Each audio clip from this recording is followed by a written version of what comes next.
পরের দিন সকাল সকাল আমরা একটা টোটো বুক করে চললাম পুরীর জগন্নাথ মন্দিরের উদ্দেশ্যে। কারণ আমাদের প্ল্যানেই ছিল যে আমরা দ্বিতীয় দিন সকালবেলা মন্দিরে যাব এবং মন্দিরে গিয়ে পুজো দেব। সকাল সকাল মন্দিরে পৌঁছে যাওয়ার পরে আমরা যে মন্দিরের ভিউটা দর্শন করেছিলাম, সত্যি অসাধারণ, দারুণ লাগছে। কিন্তু সকালবেলা মন্দিরে দেখো খালি মন্দিরটা, দারুণ লাগছিল আমাদের।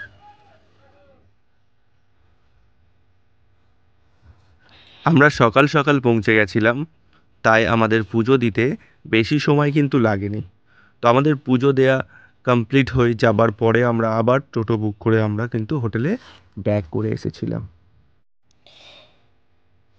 একটু রেস্ট নেওয়ার পরে আমরা আবার সমুদ্রের পাড়ে চলে এলাম। এখানে এসে একটু সমুদ্রে স্নান না করলে ভালো লাগে, তাই আমরা আবারও চলে এলাম।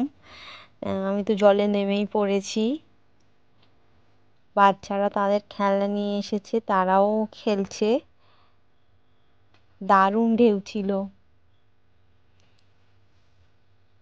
ওয়াও, দারুণ দারুণ।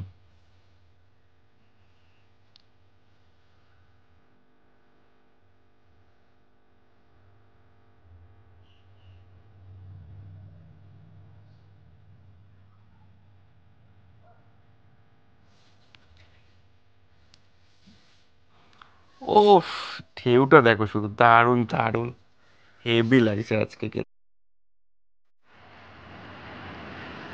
আর বাবাও নেমে পড়লো। এইদিকে বাচ্চারা তো সব খেলনা নিয়ে এসেছিল, ওরা নিজেদের মতো করে খেলতে আরম্ভ করে দিয়েছে। ওরা শুধু খেলায় মত্ত, আমাদেরকে ভুলেই গেছে।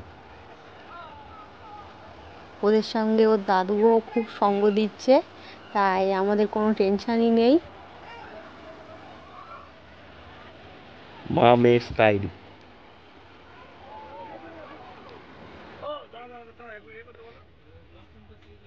আবারও একটু রেস্ট নিয়ে বেরিয়ে পড়লাম বিকালের দিকে গোল্ডেন বিচের।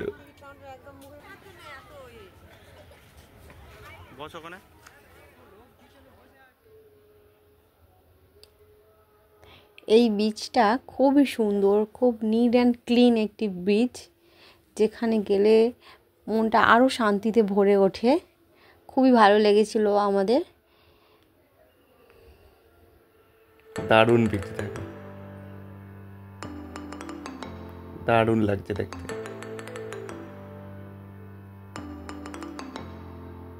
এখানে বাচ্চাদের অনেকগুলো খেলনা রাইডস ছিল, ওরা বেশ ভালোই মজা পাচ্ছিল।